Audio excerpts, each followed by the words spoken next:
The Minnesota Vikings defeat the Seattle Seahawks 27-24 and advance to 13-2 during the regular season. And my, oh my, was this a thriller?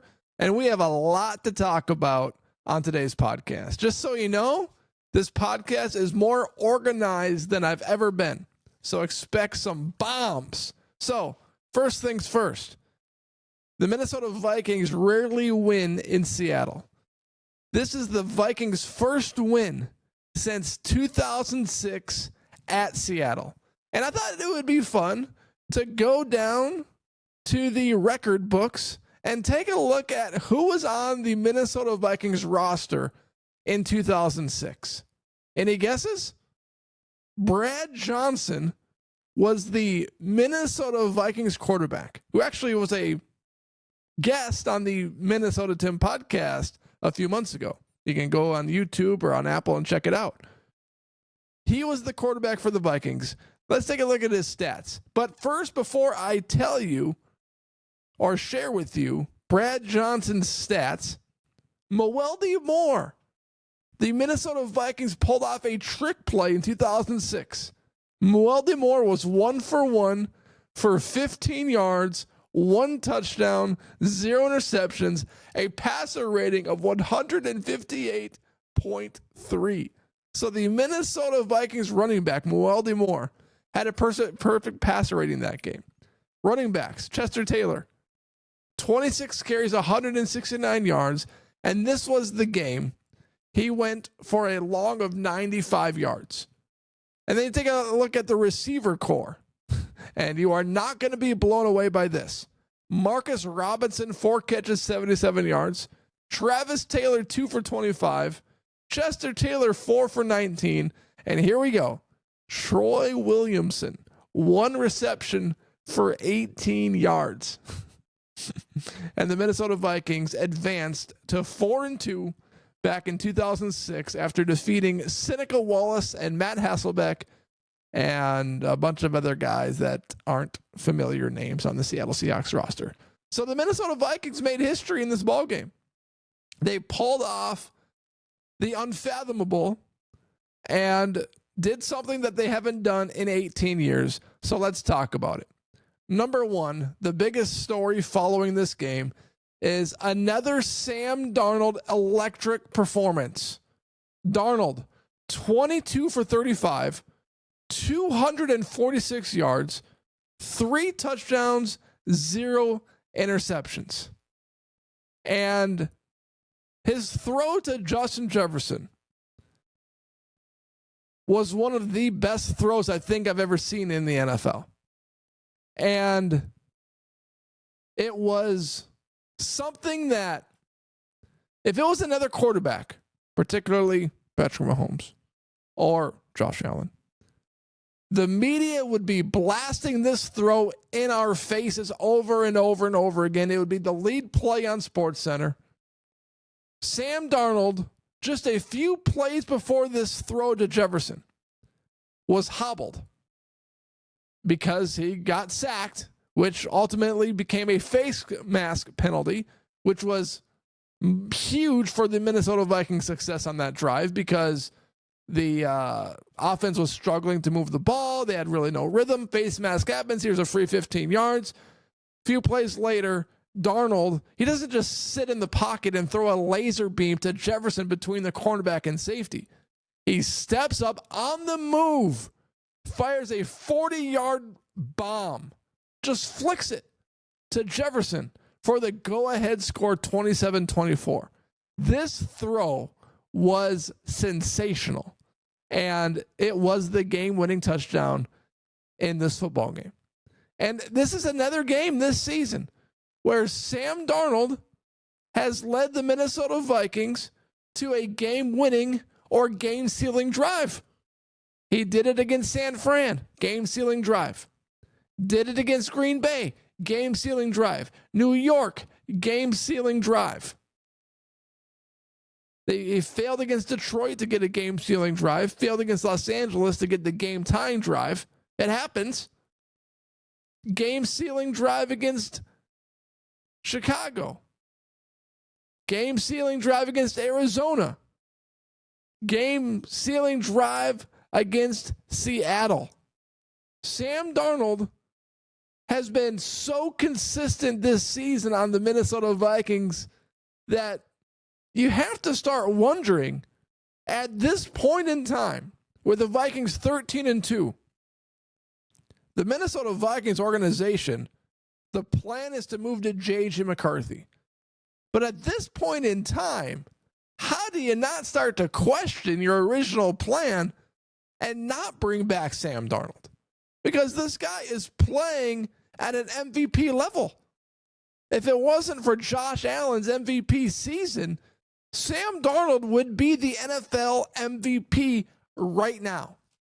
He is second on the list of MVP right now, ahead of Lamar Jackson, Patrick Mahomes. Sam Darnold this season, 32 touchdowns, 11 interceptions. And so much of the MVP award is about reputation and who they think deserves it now. And Josh Allen is playing good football this year, and he's playing at an MVP level. Rushing touchdowns, passing touchdowns. He deserves an MVP. But if Sam Darnold was another quarterback in the league that has been so good for so long, he would be getting a lot more love and a lot more respect than he's getting right now. Sam Darnold this season on the Minnesota Vikings is transforming his NFL legacy, because next year, either by the Minnesota Vikings or by another organization, he is going to get top dollar. And based on how he's playing this season, you consider his age, you consider his talent, which is clear and obvious, Sam Darnold deserves it. And it is so fun to watch. In fact, Darnold in this football game became the sixth quarterback in Minnesota Vikings franchise history to throw 30 touchdowns in a single season. The other quarterbacks on that list, Kirk Cousins, he did it 3 times. Brett Favre, Dante Culpepper, Randall Cunningham, and Warren Moon. And there's still 2 games left to go of the season. Darnold is at 32 touchdowns right now. And could throw for 36, 37 touchdowns by the time this season is over. And the Minnesota Vikings are in control of their own destiny, as are the Lions, for the number 1 seed in the NFC. Think about that statement and think about your record prediction before the Minnesota Vikings season started. The national perception of the Minnesota Vikings before this season started. Odds had the Vikings at 6.5. I had the Vikings winning 5 games. They're 13-2 and on the cusp of being the number 1 seed in the NFC. And this is because of what Sam Darnold has done. He's completely changed because of the coaching from Kevin O'Connell. He's completely changed his style of game, his decision making. Even at the end of the game, when the Vikings tried to put the Seahawks away with a play-action play, pass Sam Darnold tries to make a throw, finish off the game, incomplete pass, stops the clock for Seattle. Now Sam Darnold slides, burns off an extra 40 seconds, calls it a crapshoot play, burns off a lot of time. Vikings pick next play on Geno Smith. So it's those small details in Sam Darnold's game that has been so transformative this season. And you got to give credit to Kevin O'Connell, Wes Phillips, Josh McCown, and Sam Darnold himself for being a coachable player. So it's really got to be a conversation in the Minnesota Vikings organization, because how do you not consider bringing this guy back? maybe you had a plan before the season started to shift to J.J. McCarthy and you don't want to pay Sam Darnold because you have all this flexibility this offseason with salary cap space and guys you can sign, and McCarthy's the 10th overall pick. But the conversation has to be happening, or it has to be redone, because if the plan was to let Darnold walk, well, you better restart that conversation, because if it was not for Josh Allen, he would be the MVP this season. And he is just playing at a level that has not been seen before from a 28-year-old quarterback on the Minnesota Vikings. Brett Favre, 2009, is 40. Case Keenum is getting up there in age. And he was clearly not the talent that Sam Darnold is, right? Like, Case Keenum didn't throw for 30 touchdowns, and he wasn't a top pick in the draft, and he wasn't touted as this guy that could be a franchise quarterback. Sam Darnold was. And now Sam Darnold has got to make the Minnesota Vikings organization think twice about their decision to just give the keys to J.J. McCarthy next season because of the play that he's played with so far this season.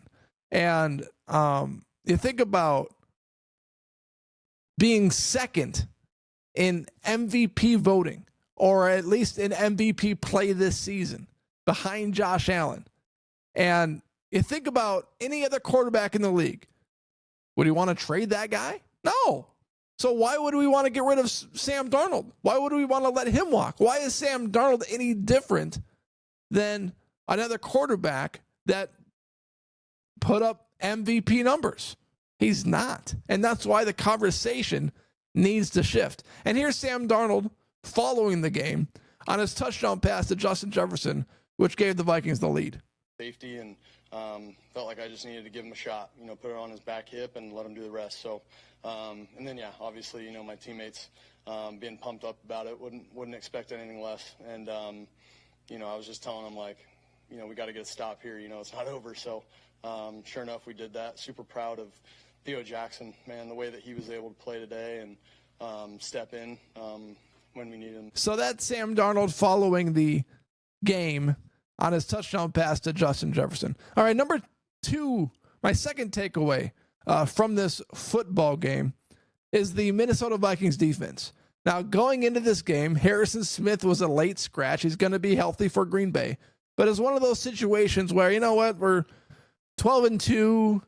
We don't want to get him more banged up in the final stretch of the season and in the playoffs. So we think we can win without him. So we'll give him a rest day and make sure he's 100% for that divisional game versus Green Bay. And the Vikings bet paid off. The Vikings won without Harrison Smith. They won without Jalen Redmond, who has really stepped up recently and was diagnosed with a concussion after last week's game and was unable to participate. And they also were without the fourth string cornerback, Moreau. So the Minnesota Vikings had key defensive players injured and were still able to pull off this win on the road in a hostile environment in a game that's a must-win game for the Seattle Seahawks, who are vying for that division with the Los Angeles Rams, who also won on Sunday. One of the big moments in this game was the play at the end of the game made by Andrew Van Ginkel.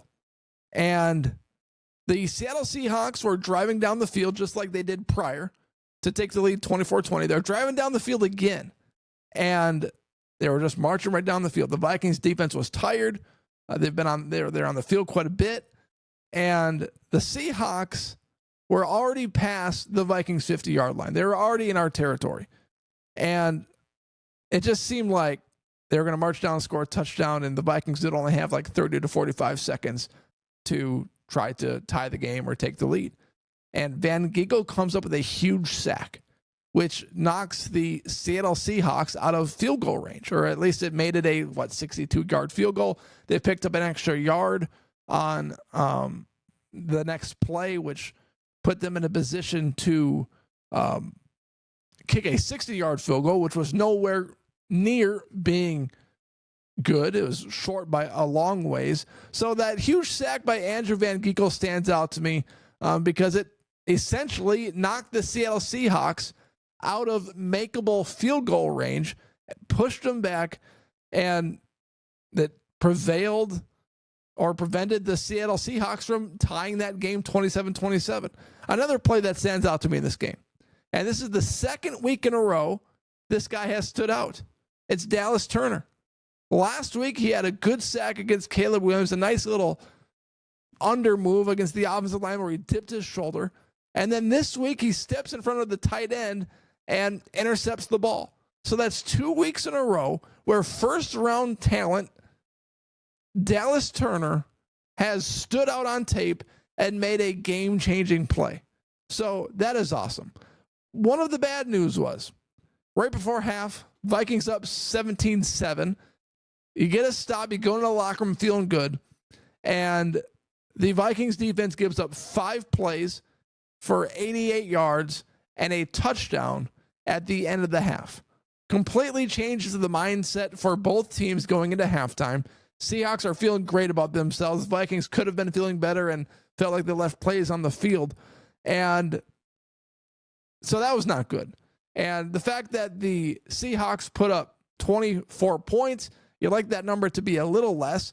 But at the same time, the Vikings defense made plays when they had to make plays, and they stepped up when they had to step up.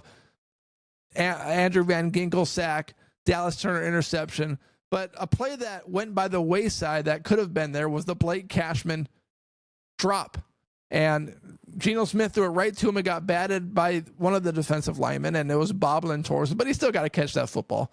And the Seattle Seahawks, they didn't score off that drive, but the field position battle was completely changed because they punted.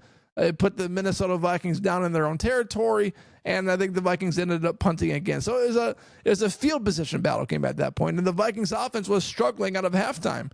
Before their touchdown to Jefferson late in that game to take the lead, they had only 3 points up to that point in the second half. So the Minnesota Vikings offense could have used a little nudge, a little help by Blake Cashman, who dropped that interception, and he wasn't able to come away with it.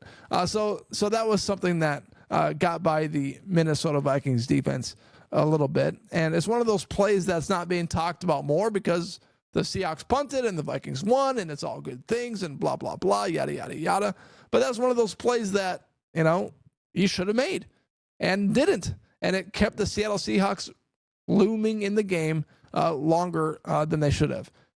Now, for the last point that I want to make in this podcast, there were 3 game-changing moments that are not going to be discussed following this football game that completely changed this game. Moment number 1 that I can think of. The offsides, which led to a Minnesota Vikings touchdown. First quarter, 3rd and 4, 3rd and 8, something like that. Doesn't matter. 3rd down. Darnold takes a sack. It was 3rd and 8. Darnold takes a sack. And Vikings got to kick a field goal. Nope. Offsides penalty. Seattle Seahawks corner, number 22. Free 5 yards. 3rd and 3. First down. Jordan Addison touchdown. Because of a silly mistake by the Seattle Seahawks defender, cornerback. You rarely see that on a quarterback. That never happens on a quarterback. It's like a defensive lineman or a defensive end gets a little greedy. A cornerback was offsides. The Minnesota Vikings took a field goal and made it into 7 points. That's a 4-point swing. And the Minnesota Vikings won by 3. Okay? That's the game right there. That's huge. And it was nothing the Vikings did. I mean, they executed after the penalty, but it was a dumb mistake by the Seahawks. All right. Game-changing moment number 2. Hawkinson's 4th down catch in that first quarter. It was, 4th and 3? I think it might have been the Vikings. It might have been the same drive as that offsides. two game-changing moments on the same possession. Darnold throws high on Hawkinson when he's 5 feet wide open, and Hawkinson is nearing the sideline, and he toe drags his foot in bounds and barely gets that big fat foot of his in bounds, and he's able to do it. That's a game-changing moment because not many tight ends in the NFL can make that play. I don't know if there's another tight end on the roster that could make that play for the Minnesota Vikings. All right, that's game-changing moment number 2. I talked about this one a little bit, the face mask on Sam Darnold late in the game that the officials threw. That was huge. The Cashman drop, that was a game-changing moment because it could have helped the Minnesota Vikings get going in the right direction offensively, which they weren't able to do because he dropped it and they punted the ball down and blah, blah, blah. Talked about that already. And my last thing that I want to talk about is that I really thought at the end of this game, it felt like the Seahawks were going to win. The Vikings offense was not capitalizing when they were asked to capitalize because the Vikings were forcing the Seahawks to punt, and the Vikings were winning 20-17. But the Vikings could not take control of that game offensively. And it was only a matter of time before the Seahawks put a good drive together, and late in the game, they took a lead 24-20. And I'm like, it's not looking good. Vikings offense is struggling, but then they got a huge break, the face mask call. Then Darnold laid a dime to Justin Jefferson down the field. So the thing, I was happy to be wrong. I wanted the Vikings to win, but it just felt like the Vikings weren't going to win because the Seahawks did put a drive together, but Sam Darnold and the Minnesota Vikings again overcame adversity and put points on the board when they needed to, which Sam Darnold has done all season long. And that's why the Vikings really need to consider changing their plan and thinking about Sam Darnold being QB1 on the Minnesota Vikings roster for the foreseeable future. Next year, 2 years, whatever the case may be.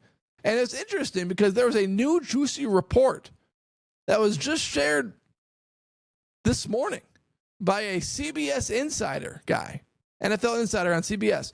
Don't know his name. Not an Adam Schefter guy, not a Jay Glazer guy. But he said something along the lines of, the Vikings and Sam Darnold might be interested in putting a deal together and staying together for a few years. Well, we'll see if that happens. But it seems like the Vikings should really consider taking Sam Darnold and making him the face of the franchise. I'm struggling with this because Randall Cunningham had one good year. Brett Favre, one good year. Case Keenum, one good year. So you see one-year wonders on the Minnesota Vikings roster, but Sam Darnold is different. And what's different about Darnold is that, one, he's in his prime right now. And two, Sam Darnold is talented. He's way more talented than a Case Keenum. And Randall Cunningham, end of his career. Brett Favre, end of his career. You had one glory run with both of those guys at the end of their careers. Darnold is in the midst of his prime. And that's why this is not just a one-year wonder. This feels like this could be sustainable for a few good seasons. So I get the salary cap flexibility. I get all that stuff. But at some point, how can you just poo-poo 13-2, second in the MVP race, and say, you know what, we're going to move on to J.J. McCarthy? I don't know how you do that. But Sam Darnold, Minnesota Vikings, 13-2 versus Green Bay next week and versus the Lions week 18. Wow. What a ride this season has been. Thanks for going on this journey with me. Thank you for making this podcast part of your day.